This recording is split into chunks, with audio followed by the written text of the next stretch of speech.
Okay, we're going to call Chris in Canada. He wants to talk about Keith Emerson and how he influenced his life. So we're going to give him a call there in Canada. Hello. Hey, Chris. How you doing? Good. It's Pete Moss on the Lazerium. How are you? Oh, I'm good. I'm just sitting here listening to you on the internet radio there. Right. Yeah, so I wanted to give you a call. That was nice of you to send a email, and I just wanted to call and see what you had to say about Keith Emerson.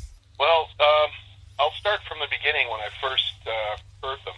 Okay. About 12 years old, and I used to have a hobby listening to shortwave radio. And one night I decided to check out FM. This is back in 1972.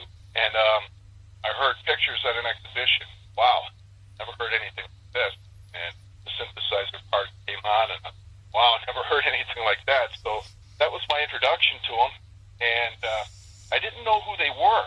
I didn't actually hear the name of the band or anything. And about a year later, I heard that music blaring out of my older brother's bedroom. So I went in there and I said, "Hey, Mike, what is that you're listening to?"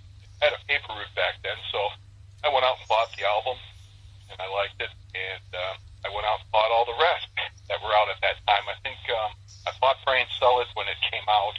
Really, it changed my whole listening about listening to music.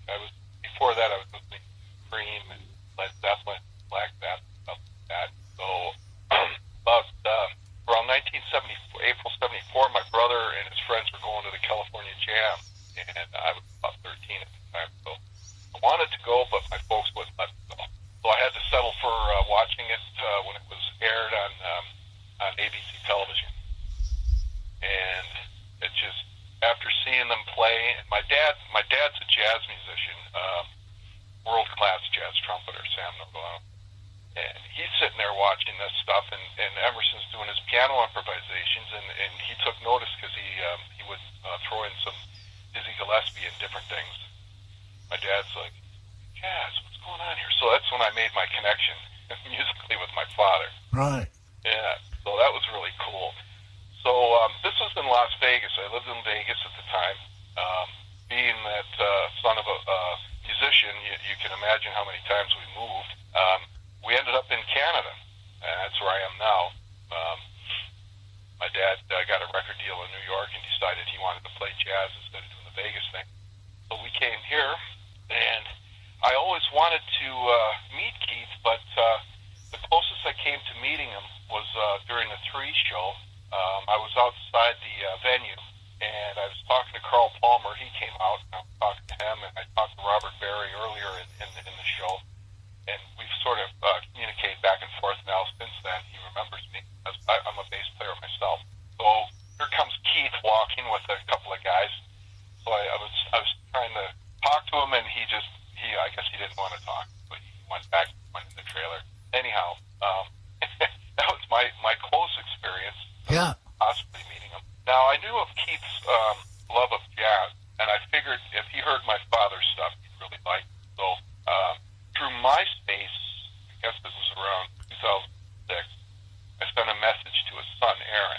I know of your dad's love of jazz, but maybe you could, next time you talk to him, show him these. I sent him some links. I said, show him my dad's stuff. My dad's a jazz trumpeter. So a few months went by, and I got a message back from Mari, who had a message from Keith. And Keith mentioned that he really liked my dad's music, and that it was his kind of jazz. And he mentioned a few names that he knew in the music business who actually my dad knew, was kind of bizarre.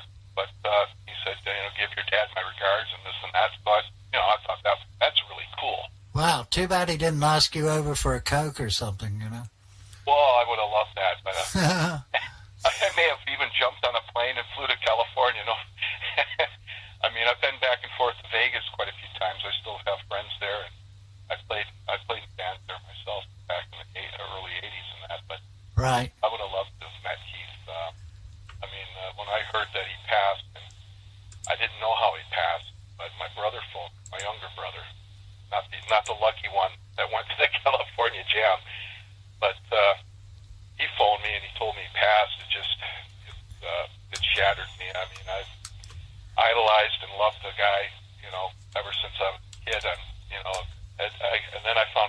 happened, how he died. Shocking. You know, the music lives on, and I'm glad to see people are, like yourself. Yeah, we're trying to bring the music to the people. Yeah. It's been a big shock for all of us. Yeah. I took some time off work. I just needed to gather my thoughts about it. Right. I mean, I've got one heck of a collection here. Yeah, dear. I must be, I'm the Emerson, Lake and Palmer aficionado here. Oh, right. Yeah, I've met a few of you guys out there on Facebook. No, but I never knew about your station, and I've got it all locked, browsed. Yeah. Well, we play a really wide variety of classic rock from the 70s, 80s, 90s, and even into the Y2K. So that's what we do. Yeah. And my wife just pulled out the skull. Oh, really? The infamous skull. This is a story I have to tell you. In '93, they played at Massey Hall on a Friday and a Saturday night. And I had tickets for the Saturday night show. And I'm sitting at home, and I said, the heck with it, I got to go. So on the Friday night then. So I went down and I got a ticket. I was lucky I got a 7th row right in front of Emerson. So while waiting to get in, there was a vendor out on the street, and he had all these ceramic skulls. And I thought, wow, that's cool. If he's still out here at the end of the show, I'm going to buy one. I didn't want to, walk around carrying this thing. Huh. So I bought it.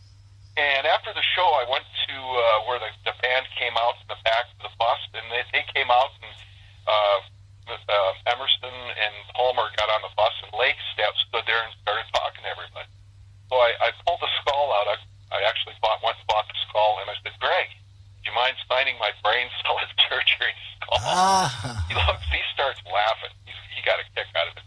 Did he sign it? Yeah, I got him to sign it, and I said, listen, would you get the guys to sign it? Yeah, sure. So he sends the skull. It goes onto the bus. I'm standing outside the bus. It's a gathering of people. So, the bus door's shut, and it starts to go. So I bang on the door as the bus is starting to go.